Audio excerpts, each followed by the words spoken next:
آپ رضی اللہ تعالیٰ عنہ نے تمام رات عبادت میں شروع کر دی۔ سبحان اللہ، الحمدللہ رب العالمین، والصلاة والسلام علی سید المرسلین، اما بعد، فاعوذ باللہ من الشیطان الرجیم، بسم اللہ الرحمن الرحیم۔ امیر المومنین حضرت مولا کائنات علی المرتضی شیر خدا کرم اللہ تعالی وجہ الکریم فرماتے ہیں، جب کسی مسجد کے پاس سے گزر ہو تو رسول اکرم نور مجسم صلی اللہ علیہ وسلم پر درود پاک پڑھو۔ صلو علی الحبیب صلی اللہ تعالی علی محمد صلی اللہ علیہ وسلم۔ حضرت سیدنا امام اعظم ابو حنیفہ کا نام گرامی نعمان ہے، والد گرامی کا نام ثابت اور کنیت ابو حنیفہ ہے۔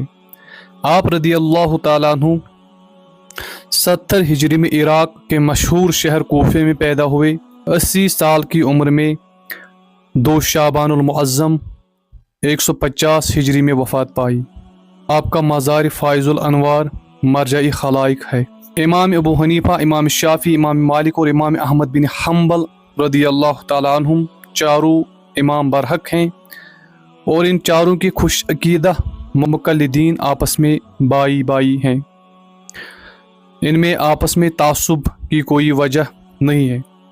سیدنا امام اعظم ابو حنیفہ رضی اللہ تعالیٰ عنہ کا مرتبہ چاروں اماموں میں بلند ہے۔ اس کی ایک وجہ یہ بھی ہے کہ چاروں میں صرف آپ تابعی ہے۔ تابعی اس کو کہتے ہیں جس نے ایمان کی حالت میں کسی صحابی رضی اللہ عنہ سے ملاقات کی اور ایمان پر اس کا خاتمہ ہوا ہو۔ سیدنا امام اعظم ابو حنیفہ رضی اللہ تعالیٰ عنہ نے اپنی زندگی میں 55 بار حج کیے، یعنی 55 حج کیے۔ اللہ اکبر کبیرہ۔ ہمارے امام اعظم رضی اللہ تعالیٰ عنہ پر شہنشاہ امم صلی اللہ علیہ وسلم کا بے حد لطف و کرم تھا۔ مدینہ منورہ میں جب آپ رضی اللہ تعالیٰ عنہ نے سرکار نامدار صلی اللہ علیہ وسلم کے روضہ پر انوار پر اس طرح سلام عرض کی، السلام علیکہ یا سید المرسلین، تو روضہ مبارک سے جواب کی آواز آئی، وعلیکہ السلام یا امام المسلمین، تمہارے دربار کا گدا ہوں میں، سائل عشق مصطفیٰ ہوں، کرو کرم بہرے غوث اعظم امام اعظم ابو حنیفہ۔ سیدنا امام اعظم ابو حنیفہ رضی اللہ تعالیٰ عنہ نے جب تحصیل علم سے فراغت حاصل کر لی تو گوشے نشینی کی نیت فرمائی۔ ایک رات جناب رسالت مآب صلی اللہ علیہ وسلم کی خواب میں زیارت ہوئی۔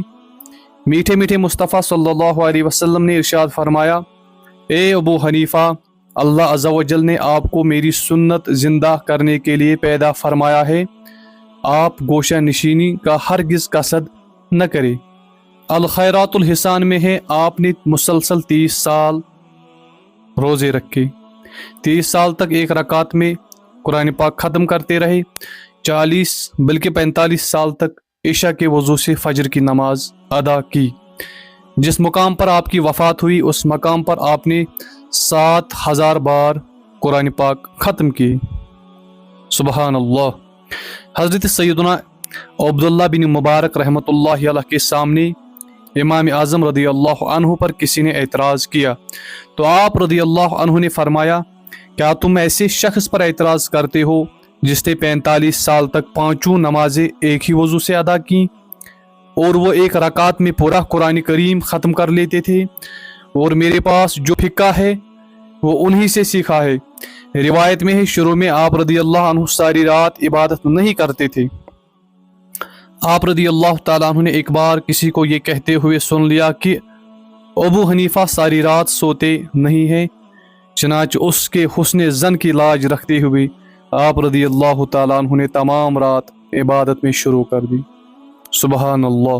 امام ابو یوسف رحمۃ اللہ علیہ فرماتے ہیں، امام اعظم علیہ رحمہ رمضان المبارک میں مع عید الفطر 62 قرآن پاک ختم کرتے، دن کو ایک رات کو ایک، تراویح کے اندر سارے ماہ میں ایک اور عید کے روز ایک، اور مال میں سخاوت کرنے والے تھے، علم سکھانے میں صابر یعنی صبر کرنے والے، اپنے حق میں کیے جانے والے اعتراضات کو سنتے تھے، غصے سے کوسوں دور تھے۔ سبحان اللہ۔